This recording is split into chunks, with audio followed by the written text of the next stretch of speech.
Hello, good people of YouTube. Mountbatten here. And today, I did something a little nutso.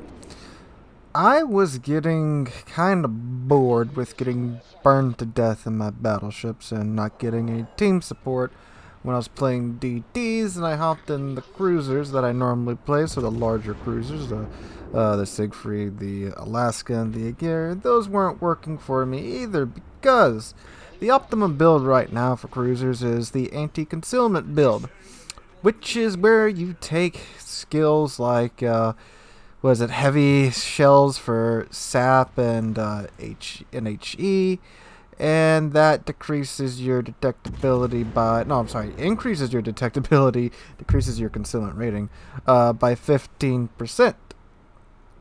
So that's not that great, but when you take that skill, since you're increasing your detectability,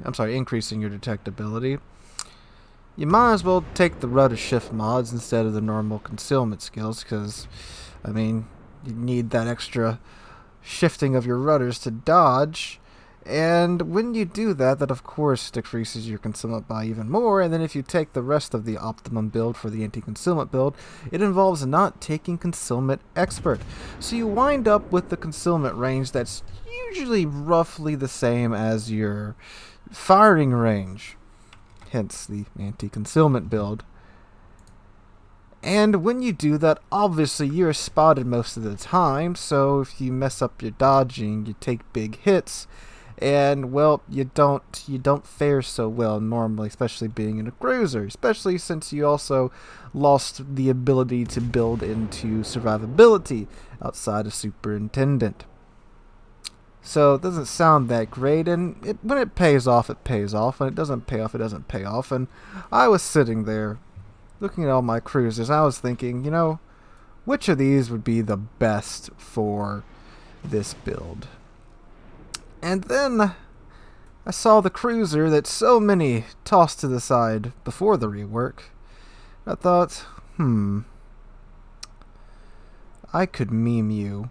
So, ladies and gentlemen, I present to you Anti-Concealment Goliath and the insanity that it is. So, taking the skills that I have on it right now, which right now I've already put it up on the screen, but I've got Grease the Gears, Pyrotechnician, Heavy HE and Sap Shells, Top Grade Gunner, and Superintendent and Adrenaline Rush. So the key parts of this build, the features of this build, if you will. So Top Grade Gunner decreases your reload time by 8% when a ship is within your standard detectability range, so your base detectability range.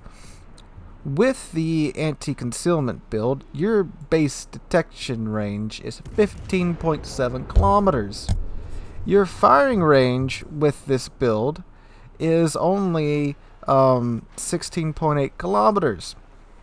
So likely if something's within your firing range, it's within your detection range, so you get that reload boost. Now, I think we aren't really clear on if you need to have line of sight on that target or not, or as long as it's within your detection range, you're good to go. I think that's how it works. It appears to be how it works right now, at least for me. So you've got that going for you. So essentially you have another 8% boost to your reload time all the time now on top of the module. Now the heavy HE and sap shells, if you've been living under a rock or have been fortunate enough to never have had a British HE thrown at you, British HE hurts like in fire chance and in alpha damage. So when you take that 10% boost to your HE shells, your shells on Goliath are now doing 4,235 HE alpha per shell. And you have 12 guns on this ship, and they're quite accurate. And again, you take the Pyrotechnician skill because fires are fun when you're causing them. Now you have a 26% chance of starting a fire on 12 guns that reload in 16.3 seconds before your what's this called, Fearless Brawler? I'm sorry, Top Grade Gunner kicks in. Okay, So that sounds pretty spicy right now. In addition to all that, the Goliath gets a Drydock kill like the Conqueror, where you can essentially print back most of the ship. So, since you are going to be detected most of the time, you have that heal to where you can take big hits and print it back. And then with the rudder build, you have a 6-second rudder shift time now on a heavy cruiser. So you might be thinking, well, you're kind of stupid for doing this because the Goliath is so lightly armored that you can get deleted fairly easy. Well, with a 6-second rudder shift time, and considering you have to be within 16 kilometers of something to shoot you, also, oh, I'm sorry, something has to be within 16 kilometers of you to spot you, which means that you're getting a reload boost. They're within 16 kilometers of you with these guns, with these very accurate guns, with this very good British HE. If it's within 16 kilometers of you and spotting you, it's one of two things: a DD or a cruiser. If it's a cruiser, they're likely also running some form of the anti-concealment build, so you'll probably spot them, or they'll smoke up and you'll go undetected. And if it's a BB within 16 kilometers of you, man's pretty brave for pushing up that far, and your team will probably focus him down. Plus, you have the super heal to back you up. Now, something that many people don't know about the Goliath is that it actually has fairly decent armor. Not the best, obviously. Something like Stalingrad has better armor, but if you angle correctly, you can bounce thunder shells in the ship. Gotta be pretty steeply angled, but with a 6-second rudder shift time, you can pretty much ensure that happens. Now, the acceleration-deceleration is pretty garbage because British cruiser. But, all in all, it's honestly been working pretty dang good for me. The best out of all my Tier 10 cruisers so far. Except for maybe Hindenburg. But, just the extra survivability that this ship gets with that super heal is amazing. And then you've got that really good British BB... I'm sorry, not British, just British in general. I'm sorry, not Battleship, British in general. HE on top of all that already. It's really late for me, guys. I've been playing Warships all day, so my mind's pretty fried right now. But you put all this together in one ship, and it's just nuts. And especially since you have that super heal, you can really ride Adrenaline Rush. And a lot of y'all ask me a lot of times, why at this timestamp when, your heal's been off cooldown for like 2 minutes already, why haven't you popped your heal yet? That's because I'm riding Adrenaline Rush. Adrenaline Rush works by when you lose health, the reload time of your main battery guns go down because adrenaline's pumping in the crew and they're reloading the guns faster. So that's why I hold my heal. And in most cruisers and destroyers that have heals, you can't really do that because you have so little health to work with that you pretty much need to be at maximum health as much as you can. You can do it, but it's pretty risky. When the Goliath, you can do it pretty safe because that heal will out-heal any damage coming in at you unless you just get absolutely god-slapped by a battleship. And right now, a lot of the battleships are running Deadeye a lot of the times. But with that rudder shift time, you can easily dodge their salvos because Deadeye is shrinking the dispersion of the salvo. So if you sail in a straight line, the battleship can dunk on you because all their shells are going to go in a very small grouping now compared to where it was before. But with Adrenaline Rush, that area you have to dodge of their dispersion is smaller now. Adrenaline Rush. With the rudder shift time, that area that you have to dodge of their dispersion is smaller. So with the rudder shift time, you can make sure that you do that more often and you do it better. And even if you do get hit, you have the super heal to cover you. And plus, too, a lot of the ships that are sniping are ships like Thunder and Conqueror, who fire HE. All of fire damage can be repaired. So you're eating the HE damage, not AP damage, and not Citadel damage. Unless Thunder does some really weird stuff with the armor, you can heal more of that back from the fires that they set, because it's the super heal.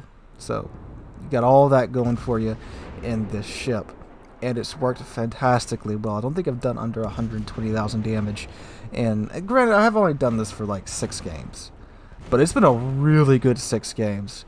I've been having a really crappy day in Warships so far. Like, I'm talking consistently crappy. Like, the match you're watching right now, I'm pretty sure if I wasn't in Goliath and able to do Goliath things, we probably wouldn't have won this match. This match did get down pretty close to the wire. So, yeah, it's been working really well for me. Goliath has always been a ship that people have just been turned off to because I think they associate with the Minotaur and they think, Minotaur you can sneeze on it and blow it up, or they look at the main battery firing range and kind of just, turn their nose up at it. It was never really well received when it came out the first time, but I think now with the Nutso meme build, you can really push this ship and really get the most out of it. And again, that British HE is really good, and the AP isn't that bad either. It's got some hard-hitting AP, especially if you run into another cruiser, especially a light cruiser too, with 12 guns too, with a 16-second base reload time before, again, your gunner skill and adrenaline rush kick in. Oh, plus it has torpedoes too. I haven't used those because I've just been running around like a cracked out squirrel, just throwing HE at thunderers and whatever gets within my my firing range. And I think I should have shown in here too. I got like a 10k opening salvo on a Des Moines firing HE. Yes, I know if I fired AP it would have been better, but still 10k on an HE salvo with cruiser HE that isn't like the Yoshino, the Azuma, is pretty good in my book. But anyway, guys, yeah, this is like, I think, in my opinion at least, the best tier 10 tech line cruiser right now. Again, something like Stalingrad is probably better, but for the build and the way that the game's going right now, I do think this is probably one of the best tier 10 ships. You can try it out for yourself if you have Goliath. Let me know your results. I'm interested to hear how it works out for you guys, but again, in my opinion, the best tier 10 cruiser right now, just because of this freaking insane meme build. Anyway, guys, hope you guys enjoyed. Let me know what you think in the comments down below. Do you agree? Do you disagree? Let me know down below. I hope you guys are having a wonderful Tuesday. If you enjoyed the video, make sure to drop a like and subscribe to the channel. We're only now to 25,000 subscribers. Cannot thank you guys enough for that. Hope you're having a wonderful Tuesday, and hope to catch you guys in the next one.